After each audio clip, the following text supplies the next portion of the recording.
this is an iHeart podcast. Guaranteed human. With no fees or minimums on checking accounts, it's no wonder that Capital One Bank Guy is so passionate about banking with Capital One. If he were here, he wouldn't just tell you about no fees or minimums. He'd also tell you about how Capital One cafes are open 7 days a week to assist with your banking needs. Yep, even on weekends. It's pretty much all he talks about, in a good way. What's in your wallet? Terms apply. See CapitalOne.com/bankguy. Capital One N.A., member FDIC.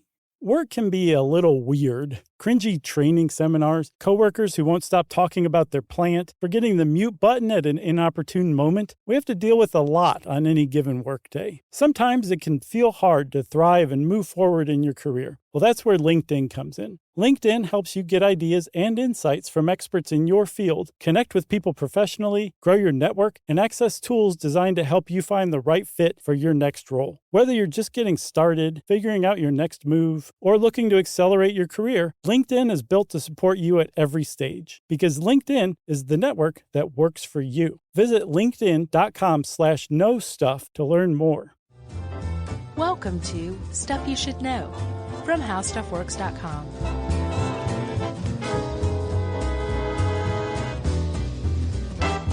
Hello and welcome to the podcast. I'm Josh Clark and there's Charles W. Chuck Bryant and there's Jerry over there. And this is Stuff You Should Know. We're about to lay our hands all over you. Who knows what'll happen? Maybe nothing. Who knows? Yeah, that was gross. How so? Lay Your Hands on Me? Isn't that a Bon Jovi song? No, hold on. Who was that? Wasn't that Bon Jovi? No. Oh, lay your hands. Oh, lay your hands. Thompson Twins, maybe? Jerry, did you hear her? She just said Def Leppard. No. I don't think that's right. Pour Some Sugar on Me. Good God, what is wrong with you two? Pour some hands on me. No, Lay Your Hands on Me. Lay your sugar on me. Is like, I think it's a Thompson Twins song or something like that. Well, that's not the one I'm thinking of. I don't know what you're thinking of. I'm thinking of the Bon Jovi song. I'll bet the Bon Jovi song is dirtier than this song. Than Slippery Thompson When Twins? Wet. Yeah. Yeah, I would say so. Yeah. Thompson Twins were real clean cut. Not Bon Jovi. I ended up weirdly seeing Bon Jovi in concert 2 times. I'll bet that was weird. I'll bet you're like, what am I doing here? Well, one time they opened up for 38 Special. How did I get here? Wait a second. I'm sorry. You walked right past that one. Yeah. Does that mean you intended to be at the 38 Special concert? Oh, yeah, dude. Okay. Yeah, I was like 12. All right. Way into the Southern rock scene back then. Okay. And still am to some degree. I still like me some 38 Special. Okay. And then Bon Jovi opened up. It was before they were, before they were Bon Jovi. Mm-hmm. Like they were opening up for bands. Well, sure, yeah. And then I saw them again, I won't name names, but I saw them again in high school at the peak of their fame when a person at my high school had bought 2 tickets and could not get any of the girls at school to go with him. Weird. During the height of Bon Jovi's fame. Yeah. And so this guy must have been a real dog. I felt bad for this person. And so I went and saw Bon Jovi with this person. Mm-hmm. And that's just the kind of guy I was back then. These days I would have said buzz off. Are you still friends with this guy? No. Oh, okay. Does he listen to the podcast? Maybe. Well, let's just edit out me calling him a dog then. I'm sure he grew into a fine specimen. No. Oh, okay. Well, as you know, I can play all of Bon Jovi's Slippery When Wet on the Quaker Oat boxes in my air band. Oh, that's right. Yeah. Yep. Although I never saw him in concert. Well, I got to say that second, I never would have paid to go see them, mm-hmm. but it wasn't bad. Yeah, I wouldn't think it would be. I mean, they're pros. They know what they're doing, you know? Yeah. So the first concert, not so great? I mean, for an opening band, I got Runaway. That was kind of the only notable song they had at the time. That Tom Petty song? No. She's a Little Runaway. Bon Jovi's. Oh, I didn't know that was. I thought that was Thompson Twins. This has been a great opening. Yeah, especially for people who are interested in faith healing. Are like, who are these guys? Well, let's get to it, shall we? Yes. Okay, so We're talking today about faith healing. We've actually talked about some of this before. I would refer everybody to our 2008 20-minute long How Prayer Healing episode works. Oh, wow. Remember that? Nope. That cardiology study about intercessory prayer didn't ring a bell with you at all? A little bit. That's where it found its purchase originally. Okay. So this is much bigger, broader picture that we're looking at, right? But when you talk about faith healing, there are basically two types that people kind of lump into two different categories. One is prayer, right? Mm-hmm, yeah. There's this idea, and it's a pretty widely held idea among people all around the world of different religions, of different cultures, that by praying to God, you're kind of beaming some well wishes to God in the hopes that he acts as a bit of a satellite and beams them down onto the person you're praying for, whether it be like that the ants that have taken up residence in their caste go away, or that they get over their cancer, Sure. or that they have a better day than they're having, whatever it is. If you step back and look at it, what you're talking about is completely senseless as far as science is concerned. And it's a form of faith healing. It's saying, I believe that by praying, I can affect something about this person's physical or mental state. And that's one form of faith healing. Yeah, and for me, I'm not a religious guy anymore, as people know. But if someone says to me for any reason that they're going to pray for me, Mm-hmm. depending on who it is and the mood I'm in, it can vary from me just sort of like I would never confront someone over that or say, don't do that. I don't believe in that. You don't bare your teeth and hiss at them? But it might, in my own brain, either be like, whatever. All the way to, you know what? I'll take that. Thank you. Well, depending on what kind of procedure you're going in for, if somebody says that, you may want to be like, whoa, just hold off on that one, okay? Oh, what do you mean? So there was a study. Oh, that. Yes. Yeah, there was a study on intercessory prayer, and it was a pretty good study using the scientific method that cut people up into three different categories. It was 1,800 and I think 2 patients, all receiving the exact same procedure, coronary bypass surgery, at 6 different hospitals, and 3 groups of people who I think like represented Catholics, non-denominational Christians, and I think Carmelite nuns were all approached and asked to pray for these people. These Did you say patients. caramelized nuns? Carmelite nuns. Oh. They're not nearly as delicious. They're regular nuns. Okay.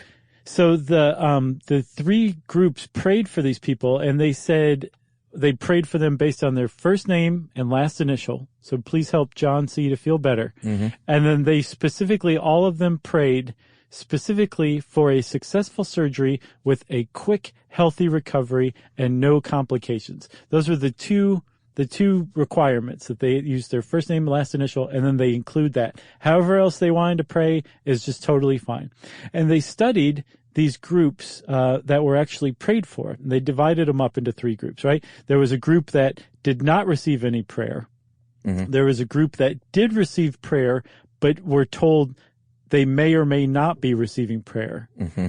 Then there was a third group that received prayer and were told that they were receiving prayer. Right. And then when they went back and looked at these 1,802 patients, they found that the group that received prayer and knew they were receiving prayer fared worse than both of the other groups.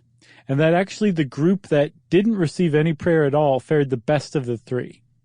So if you're going and getting a cardiac bypass surgery, you may want to say, just don't pray for me this time around, okay? Yeah, and was this a Grabster article? Yeah. He points out, and we may touch on this a bit more later, but he points out that it's really tough to scientifically study intercessory prayer. And I don't remember if we covered that 10 years ago or not. We did. But it's just, sample sizes are tough. The measuring of the health outcome, is hard because did they live for a week? Did they live for the rest of their, what would have been a long, long life. Right. He mentions the sharpshooter effect, which is there are so many potential outcomes that anyone can group something together and say, well, we learned this. And then, who's doing the praying? How hard are they praying? How long are they praying? What God are they praying to? It's just, it's tough to study something like that. And if prayer actually does have an impact, if there's a group that's a control group that's not being prayed for, how do you control for like the friends and family who are actually praying for them and interfering in the study? So there's, people have taken this quite seriously. They've studied it seriously, but they keep running up into these conceptual walls as far as the structure of the study is concerned, and no one's been able to figure it out. But that coronary bypass study was about as close as any of them came, but even still, that one was fraught with methodological problems. So intercessory prayer, out of all of the types of faith healing, are probably the most investigated through science and scientific studies, peer-reviewed journal studies. The other side of faith healing is the kind that probably comes to mind when somebody brings up faith healing, and that is usually an evangelical preacher putting his hands on you and casting out the demons or casting out the disease or doing something to where the power of God is coursing through that person and getting rid of your disease or condition or whatever. That's the other type of faith healing, and that's the one that most people think of. You, in the last however many minutes that was, had a great band name. Which one? And I wonder if you can guess what it was. Cast the demons out? No, that would be the album title, probably. Lay evangelical preacher? No. Conceptual Walls. Oh, nice. Okay. That'd be a good band. That would be kind of like a Thompson Twins cover band. So you said he in the terms of the faith healers, and you generally see this more as a man that does this, in my research at least. But there was a woman. There's been a few. In the 60s and 70s, it was very popular, named Catherine Kuhlman, who was a faith healer, and looks like she should have been on Hee Haw or something, with those just great lacy long dresses that they wore in the 60s and 70s. Yeah. And in 1967, they did a case study, and again, these are problematic, but because of sample size, but they studied 23 people that she supposedly healed. And they found out later on that none of them were healed. And in fact, one woman, they do this old trick where they're like, get out of your wheelchair and walk over to me. And this woman in a wheelchair had spinal cancer. She threw off her back brace and ran across the stage. And then they followed up with her. Her spine collapsed the next day, and she died 4 months later. Yeah. So mentioning that because all of these people are, when you go to one of these performances, everyone thinks that they're healed, and no one hears the follow-up story that's in that auditorium. Right. Yeah. And a lot of the success stories are anecdotal for sure, with little or no follow-up. And when there is follow-up, it usually finds that that's not the case. But so how about this, Chuck? Let's go take a commercial, and when we come back, we'll tell everybody what it would be like to go to a faith healing sermon. And then after that, we'll talk about the skeptical view of the whole thing.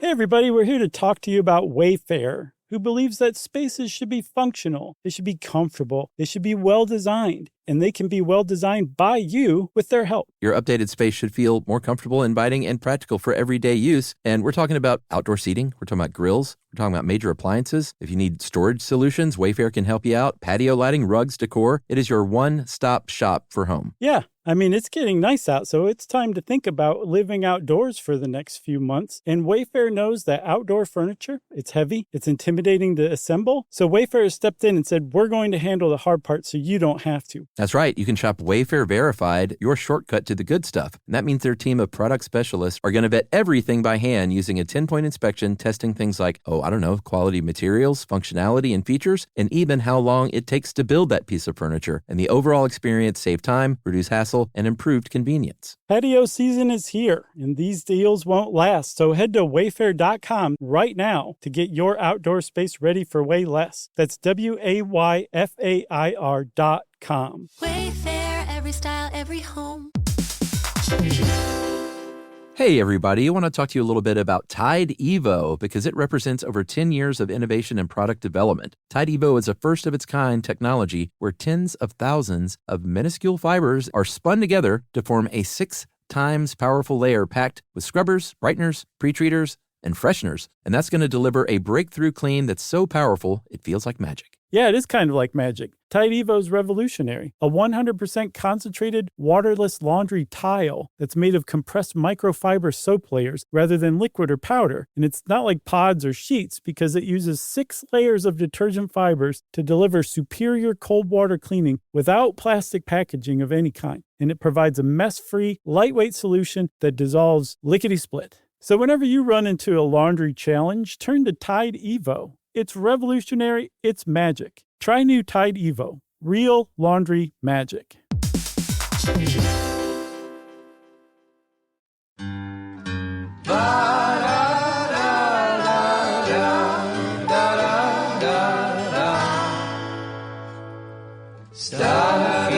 should know.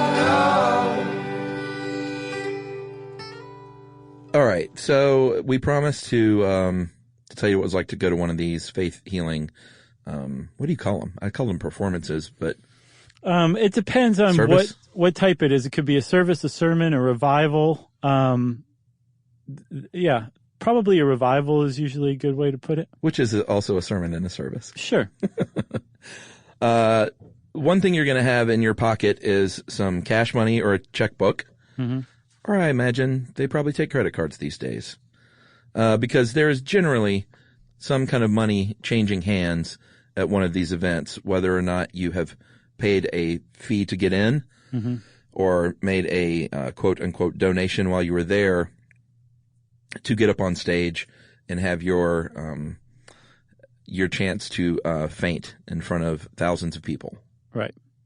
So usually we'll take Benny Hinn as an example of what these things can be like. Oh, that guy. So Benny Hinn he's a faith healer. I'm not sure. I believe he's non-denominational, but all of this stuff traces back. Actually, I didn't realize this. I don't know if you did or not, but all evangelical, charismatic, and Pentecostal Christianity actually finds its source in one place in 1906 called the Azusa Street Revival. Have you heard of that?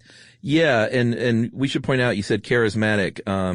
Ed is quick to point out that charismatic religion doesn't mean, boy, that person up there preaching sure has a lot of charisma. It's actually a form of Christianity that is rooted in Pentecostalism. Yes. That basically means that they believe that God is in the building that day and literally can do things in that room. Yep. So there's a lot. So, and this is actually, I didn't realize this either until I started researching this article. There's a pretty big schism actually in Christianity today between Pentecostalism, which is a form of charismatic Christianity, and traditional Christianity. And with Pentecostalism and charismatic Christianity, because you believe that God is in the room, you also believe that God can operate through you, and there's certain gifts that are available to you. There's the gift of knowledge, which is you just know stuff because the Holy Spirit or God is telling you this. There's the gift of tongues called glossolalia, where you suddenly start speaking in tongues. Have we covered that in earnest? I don't think so, man. If not, we definitely should. We did snake handling, which definitely fits. That was a great one. Charismatic. It definitely does. Yeah. But the basis of charismatic is that God is part of your everyday life and can do things to you, imbue you with divine powers. And one of those divine gifts is called the gift of healing. Now, not everybody has it, but potentially anybody could have it if your soul has been baptized, anointed, to where you are saved plus, basically. And that's a big theme that you find in charismatic religion, is that the more somebody speaks in tongues, the more somebody's able to heal through faith, the more somebody is wealthy. I think we need to do a prosperity gospel episode by itself. Oh man. But this ties into that as well. The idea of behind all those things is that those people who are the wealthiest, who speak in tongues the most, who can faith heal, are the ones who are saved more than other people. That's charismatic religion. The other side, the traditional religion that you're probably familiar with, is like, whoa. The scriptures, the Bible, that stuff doesn't talk about any of this. And when it does, it is not in the way that you guys are interpreting it. So there's a collision going on in Christianity today between people who say God is part of your everyday life and other people say, no, God is in scripture and that's where you find your answers to God, not in, holy laughter or glossolalia or anything like that. And so there's this kind of traditional Christian group in America that is losing ground very quickly to charismatic Christians who are gaining more and more members. And one of the ways that they're doing that is through faith healing. Is that true? Is it growing? Yeah. Apparently 1 in every 4 American Christians is Pentecostal now. Interesting. I think it's the fastest growing group in America by far. So none of this is new. This all started in the 19th century as far as faith healing goes. People like John Alexander Dowie, people like Rua Hepatipa? Hepatita? No, I like the second one more. Hepatipa. I'll bet Rua likes it more too. Frank Sandford, not Fred Sanford. Right. Benson Idahosa. These are all faith healers who have done everything from said I can be healed, like raise people from the dead, to I am actually Jesus Christ. Right. So it kind of has run the gamut throughout history. People like Benny Hinn and who's the other guy? Peter Popoff. Yeah, Peter Popoff are some of the they've been around for a while too, but they're the newer version of this 19th century huckster. Yeah, and so as I was starting with the Benny Hinn thing, the Benny Hinn service or revival is about 24 hours long. Man. They maybe actually a little longer, because I think it consists usually of 6 services, each about 4.5 hours each.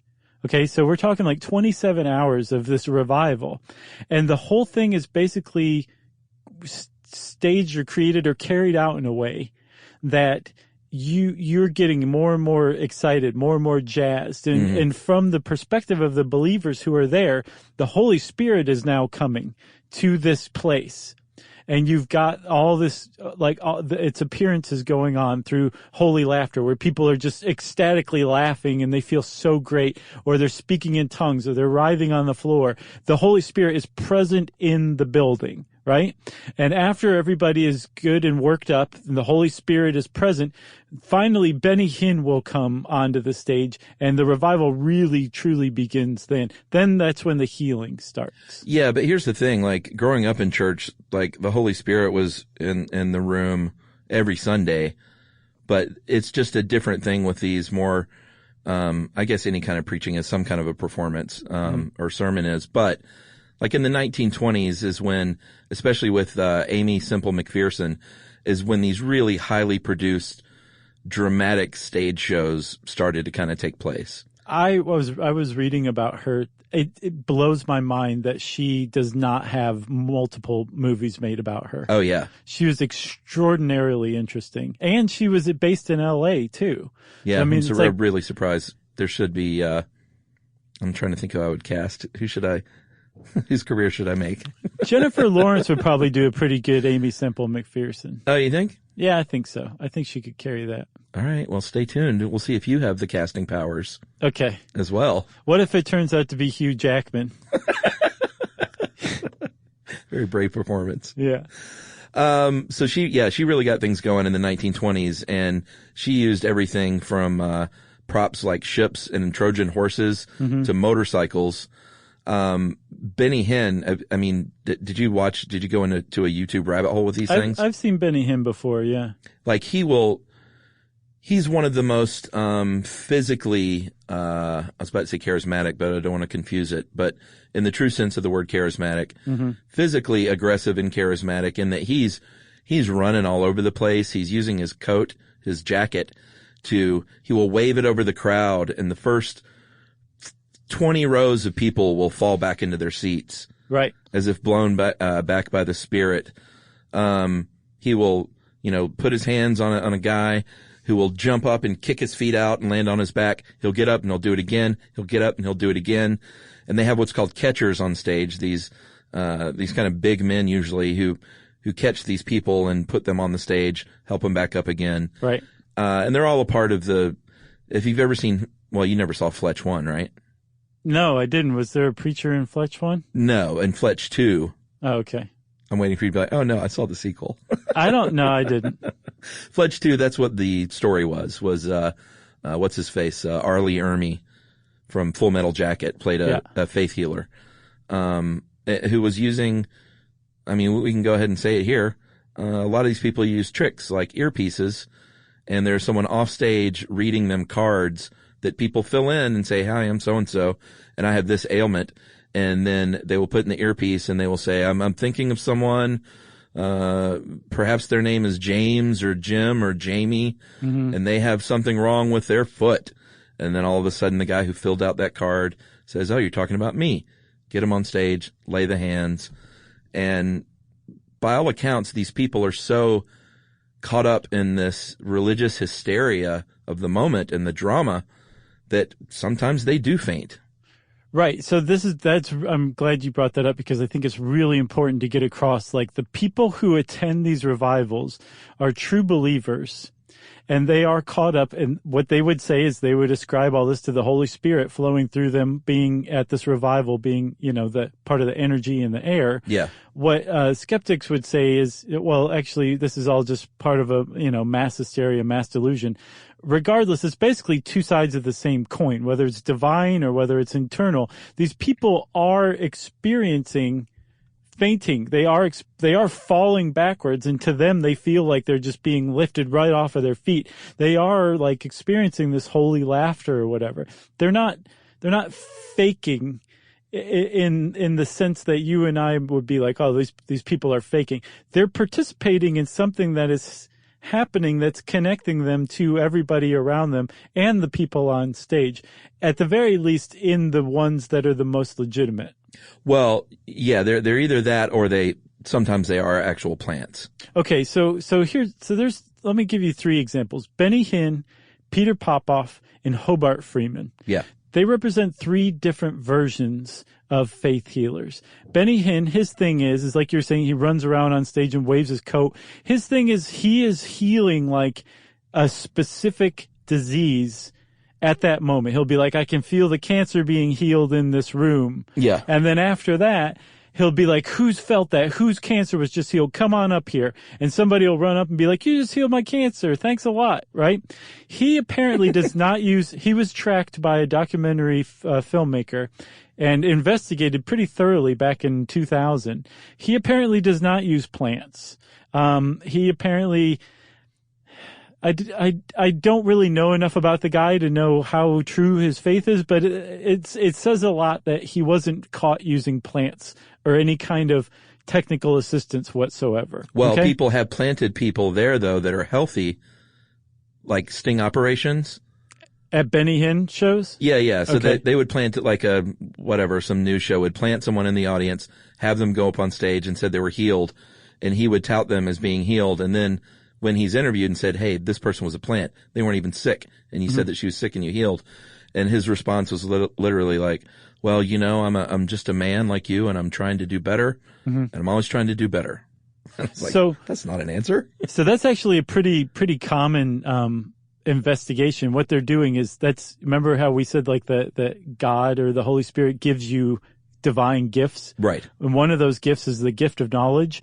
Well, what they were doing was challenging the idea that God was giving them information based on the idea. Yeah. Right. God wouldn't have given you this bad information. That was a lie.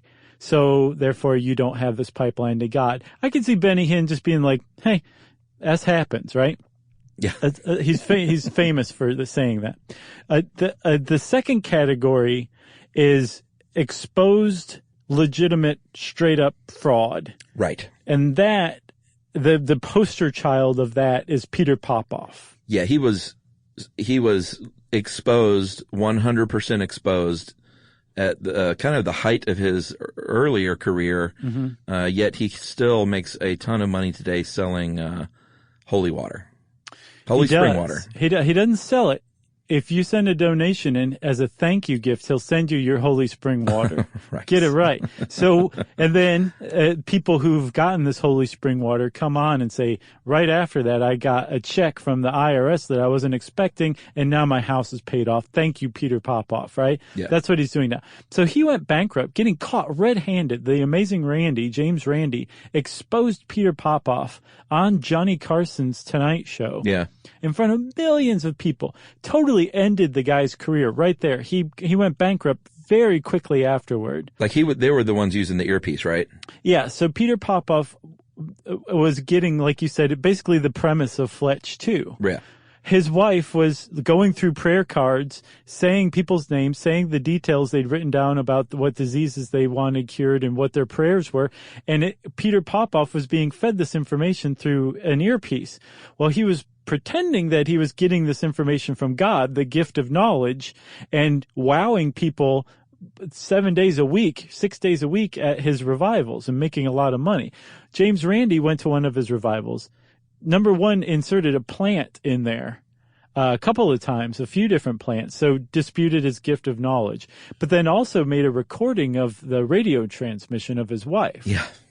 And then plays it on the Carson show. So ends this guy's career. This is in 1986. By 2005, he was back to making like $24 million a year through divine debt relief.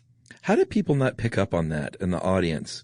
I don't know. I think it's probably well, I know how they pick up on it, and that's part of what makes this so sad is they are so desperate for health, good health, that they will believe anything. They don't think, oh my God, this guy just called my name out of thin air and said all these details that I wrote down on an index card on the way in and handed to somebody. Right. Like they don't make that connection. So I think that's a pretty good point. They're either desperate to be healed, or this is like their genuine belief that some guy has come in and been like, oh, this is what you believe? Well, let me figure out how to work that into my scam. Yeah. Either way, it's, I mean, you shouldn't, I'm not saying you are, I'm talking to you people out on podcast land who are like, what suckers, what chumps. That's not for you to judge. These people are in some cases being very much preyed upon. Oh, yeah. Not in all cases though. There are, so far we've got Benny Hinn, we've got Peter Popoff. Yeah, Benny Hill. I know. It took me forever to be like, that's not a typographical error. Right. But I can't tell you how many times I tuned in to watch Benny Hill. I was like, man, when am I going to learn? They're both very funny shows though. And then the third type is exemplified by a guy named Hobart Freeman. Yeah. You would call these people utterly and complete true believers, right? Yeah. They are the ones who die because they're walking the walk. Actually, not Hobart Freeman. He died in part of complications from gangrene in his leg that he wouldn't go get medical treatment from. So he was actually preaching sitting down and not walking at all. But he died. He prayed over his sicknesses, his pneumonia, his gangrene in his leg. And he had something called Faith Assembly, I believe in Indiana. And he was preaching that medical, not just, come and get your faith healing, but medical interventions are not, it's a sign of, that's evil. That's basically a sign of a lack of faith in God. Yeah, I mean, he was to the point where he was like, don't even clean my wound. Right. Like, that's medical treatment, and I refuse that. Yep. And so he died. I'm not quite sure how old he was. The problem is this, is like, he's an adult. He can make his own decisions, especially in the United States where religious freedom is vehemently protected. Yeah. The problem with him and his faith assembly was that he took like 90 people with him while he was doing this, including babies who were neglected any kind of medical care, children who died of easily treatable diseases, women who died in childbirth. 90 people they decided died, and I think between 5 and 10 years at Faith Assembly, who probably otherwise would have lived had they sought medical treatment as well as faith healing. Yeah, and this is where it can overlap with Christian Science. They don't believe that medical science is. They eschew medical science and medical assistance. Right. I guess depending on, there may be a range. I don't know if I don't know any Christian scientists, so I don't know if some of them are, if there are hardliners and other people that are like, no, we will take a little medicine for this and that. Right. But ostensibly Christian scientists don't believe in medical intervention. So there is some overlap there, but it's, what they will say if someone dies, even a child, is it's either God's will, or in the case of faith healing, if it doesn't work, they will say that they didn't truly believe. If they would have truly, they put the blame back on the sick person, and say, if you didn't get healed by my hand, then that means you didn't truly believe and that you aren't devout. Yeah. Which is, that's one thing if like you are a true believer, faith healer, but if you're a con man and that's how you're getting out of it, is saying you don't have enough faith, what a crippling thing to do to a person of faith, you know? How despicable is that? Well, I think it was Benny Hinn's, was it Benny Hinn or Popoff? One of them's nephew. I read an article by him, and he's still very much a devout Christian, but he saw the light. He was a catcher for a while and would catch the people on stage. And he was like, it wasn't until I met my wife, and she couldn't speak in tongues, and everyone was like, you can't marry her. She started opening his eyes to, I guess, the other competing Christianity, which says you don't speak in tongues, you don't, faith heal. And he has put all that behind him and said that, I mean, he feels guilt now for this lavish lifestyle. I mean, that's the other part of this prosperity thing, is they believe that God is blessing them with all these riches and these Italian villas and the fleet of Mercedes in the driveway and the helicopter, and that it's all God's will. But he had a big problem with the fact that they would then in turn blame the people who didn't get healed because they weren't devout. Right. It's really sad. Yeah, it is sad. So there's a few really bad negative outcomes from this. One is you might die because you aren't going to seek medical treatment. And even if you're going to a faith healer and you're not, say, like a Christian Science adherent, but you are a true believer in faith healing, if you go to a faith healer and they're like, I just cured your cancer, you might be like, well, I'm not going to go spend any more money on copays for any follow-up stuff. I'll just go home. I don't like going to the hospital. I hate chemotherapy. And then if that treatment was keeping you alive or prolonging your life, you might die because you believe that the faith healer has healed you. Another one is that like you're losing money. If this stuff really actually doesn't work, then you're just throwing your money away. Or put a different way, it's being conned out of you. That's another negative outcome of it. And then, yes, the injuries like Catherine Coleman and the woman with the spinal cancer whose spine collapsed. Should we take a break? I think so, man. All right. We're going to take a break and come back and talk a little bit about psychic surgery and a bit more on Christian Science right after this.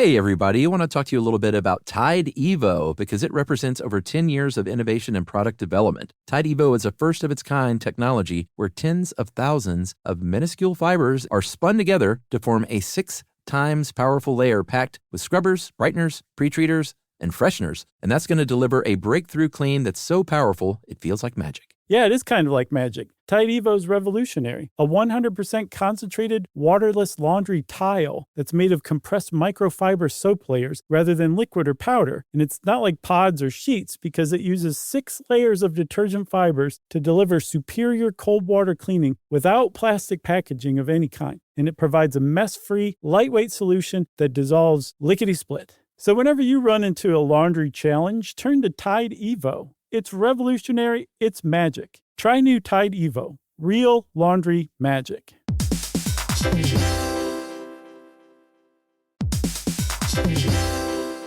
Dell PCs with Intel Inside are built for the moments that matter, for the moments you plan and the ones you don't. Built for the busy days that turn into all-night study sessions, the moment you're working from a cafe and realize every outlet's taken. Yeah, the times you're deep in your flow and the absolute last thing you need is an auto update throwing off your momentum. That's why Dell builds tech that adapts to the way you actually work. Built with a long-lasting battery so you're not scrambling for the closest outlet. And built-in intelligence that makes updates around your schedule, not in the middle of it. That's right. They don't build tech just for tech's sake. They build it for you. Find technology built for the way you work at Dell.com/Dell PCs. Built for you.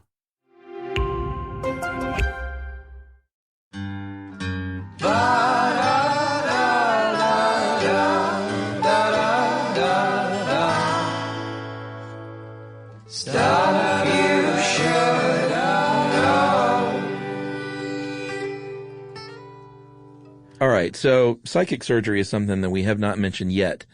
This is, I guess it's a kind of faith healing, but if you ever saw, or if you know anything about Andy Kaufman or saw the movie Man on the Moon with Jim Carrey as Andy Kaufman, you remember the scene where, or if you grew up in the 70s and 80s, you remember seeing this stuff on like 60 Minutes or PBS. It seems like it was a big thing then. These psychic surgeons will use their hands. Mm-hmm. Most of the time it's on your belly. They'll lay you down with your shirt off. And it looks like they are reaching into your body with their hands and pulling out organs. Or tumors or something. Right. Pulling out some sort of fleshy, meaty product. Right.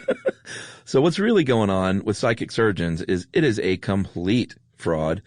They are masters of sleight of hand, and they are covering up. If you've seen the video, they're always covering up what they're doing with the other hand, and they have blood packets in their hand, and they have like chicken gizzards or something tucked away that you don't see. And it's just a big sleight of hand magic show. And in the Man on the Moon movie, it was very sad because Andy Kaufman was kind of at his wit's end with trying to heal him, get healed of cancer medically. And he took a chance, traveled to where, I can't remember. Philippines? Was it the Philippines? Uh-huh. And saw the guy palming the chicken gizzards, knew it was a fake.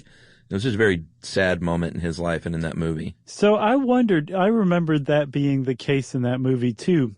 But I had read like an account of his experience there. And from what I could gather, he left the Philippines feeling like the psychic surgery had worked. That the movie contrived or inserted that part. Yeah. Because he spent, I think, 6 weeks over there getting almost daily psychic surgery, and he apparently improved. He started to gain some weight. His spirits improved so much so that he left the Philippines expecting to heal. But when he went back to the United States, he died pretty quickly after that. Well, it was pretty sad in the movie, at least. Yeah, it really was. Because he starts laughing at like the whole cosmic joke of the whole thing. Yeah, so, I mean, what can happen if some of these people, maybe he did feel better. Sometimes people do kick cancer, and they will say it's because of the either intercessory prayer, the faith healing, or both. What skeptics will say is, no, sometimes people heal from cancer. I do. Here's the thing, though, Chuck. This is where science has kind of fallen down and allowed faith healing to continue on basically unabated. They don't have any, science doesn't understand why some cancer spontaneously remits. They just don't. They know that some types of cancer are more likely to undergo spontaneous remission. Mm-hmm. They also suspect that people may actually develop cancer and their body might overcome it, and they will go their whole lives without realizing that they ever had cancer at some point. But they don't understand the mechanisms behind it. Where I feel like science has fallen down is this misunderstood, frankly, faith-based explanation has been used to replace another faith-based explanation, which is that the Holy Spirit healed these people. They're saying no, it was spontaneous remission. Well, what is that? Well, we don't really know, but it's not the Holy Spirit. And I feel like that doesn't fly at all for people who believe in faith healing. When they hear spontaneous remission and they ask, well, how does that work?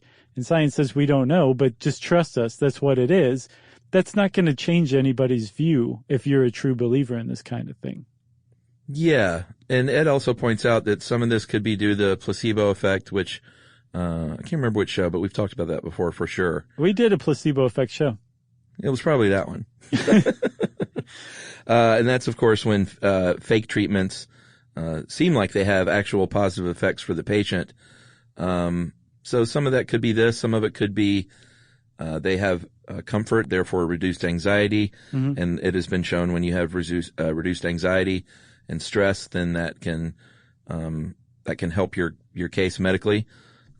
Which is also actually, I think, why that first study you talked about with the bad outcome wasn't one of the explanations possibly that it increased their anxiety? Yeah, like it gave them performance anxiety. Like they didn't want to let the people who were praying for them down. Right. Or let God down. So they actually became anxious, which in turn created negative outcomes or complications from the surgery. Which is just someone surmising what that could mean, that outcome could mean. Right. Again. So like if science is taking it upon itself to challenge faith healing, I don't think it's doing a very good job right now, because the placebo effect is not explained very well either. Mm-hmm. The idea that anxiety can lead to negative outcomes. These are things that it's like, yes, science, you're on the right track. Keep going. Don't just stop there. Well, I don't think they are stopping, are they? I hope not. I don't think so. But you do get the impression that if you ask a scientist about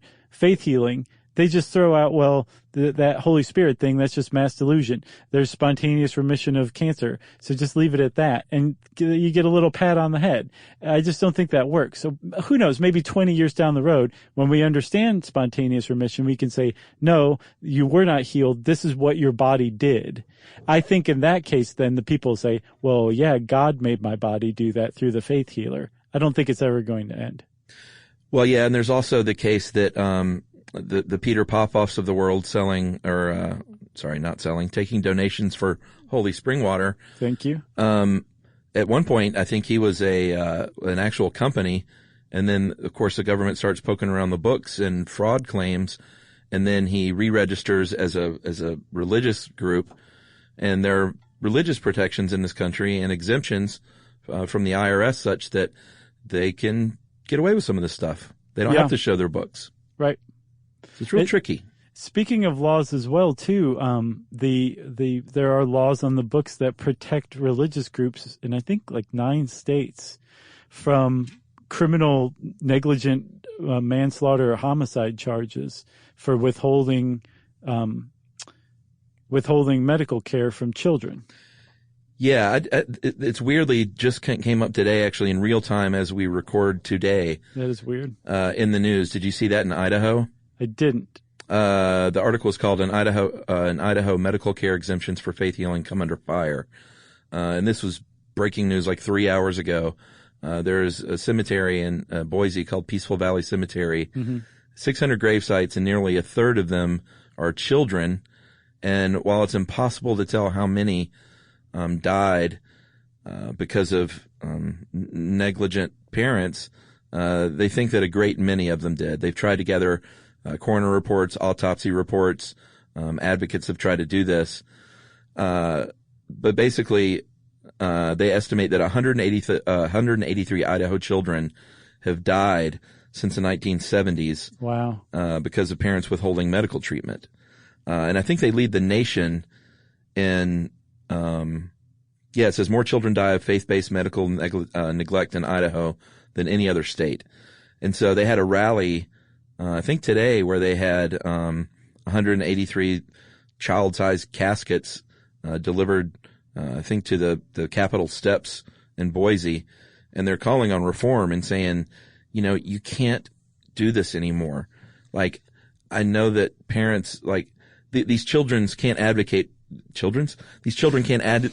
themselves. Mm-hmm. So it's up to the parents to make sure that they get medical treatment if they need it. And again, though, these parents will literally watch their kid die and say it was God's will.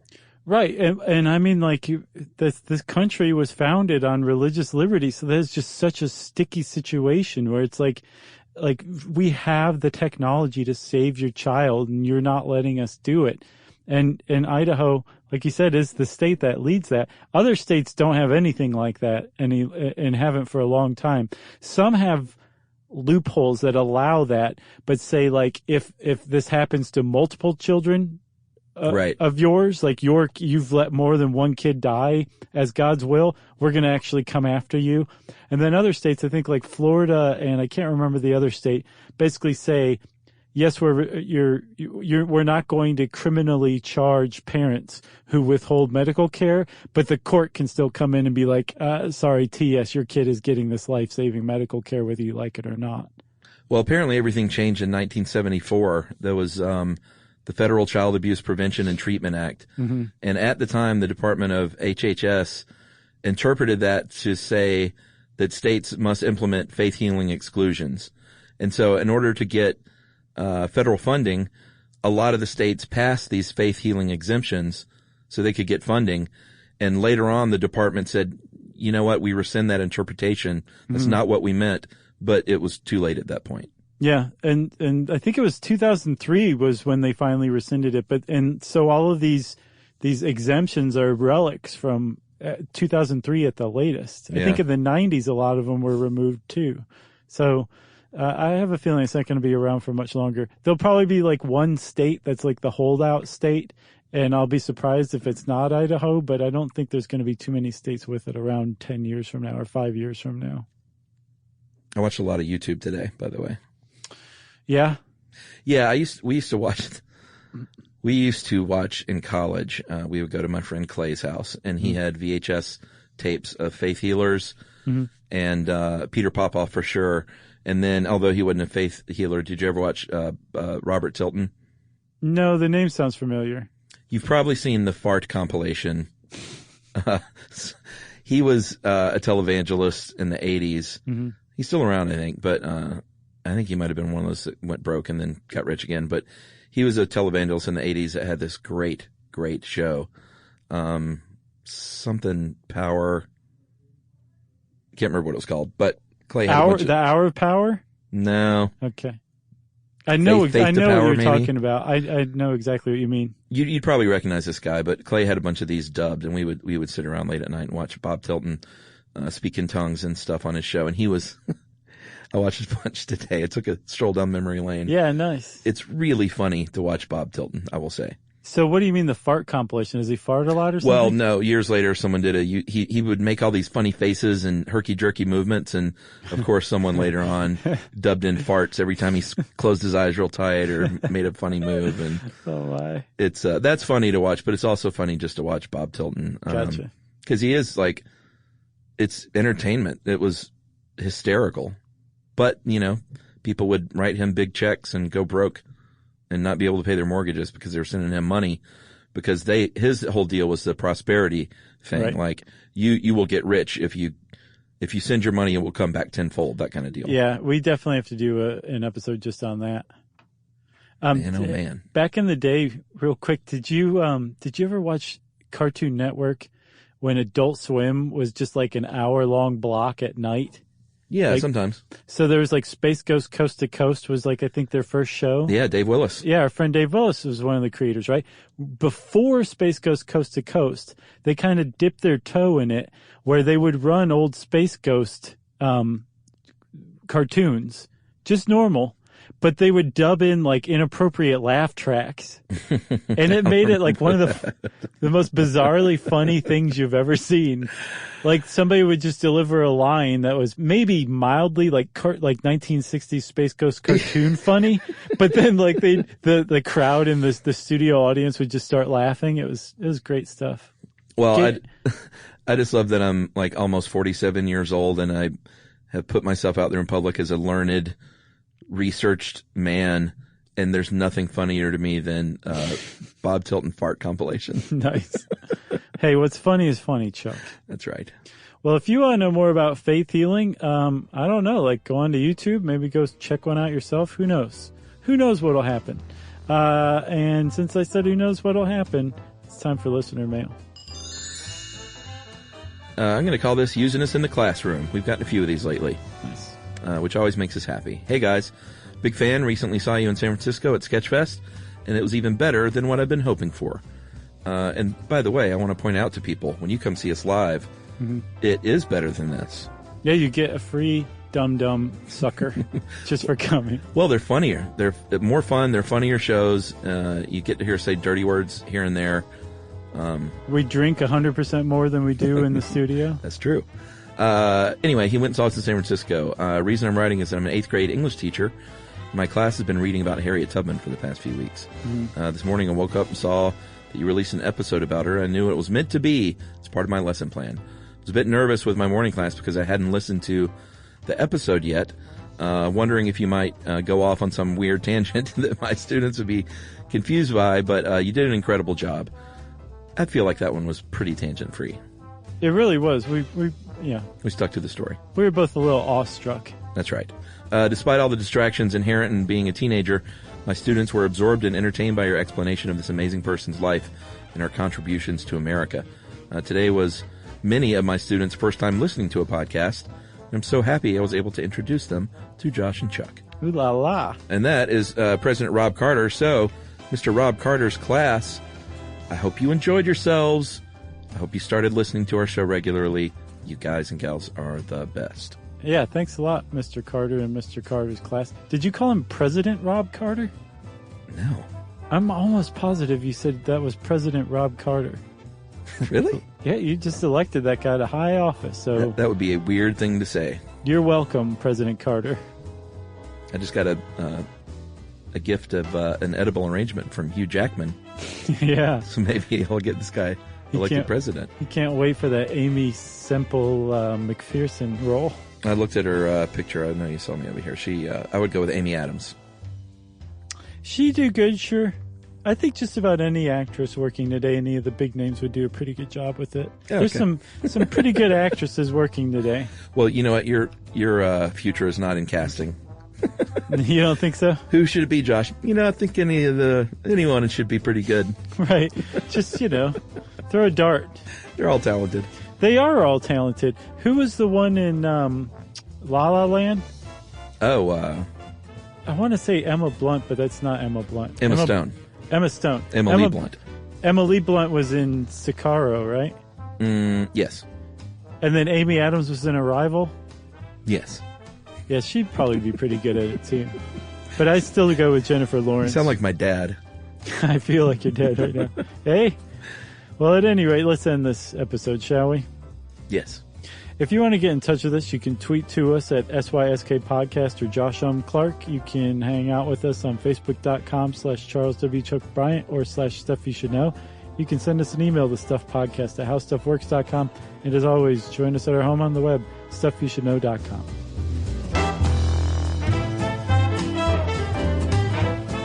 For more on this and thousands of other topics, visit howstuffworks.com.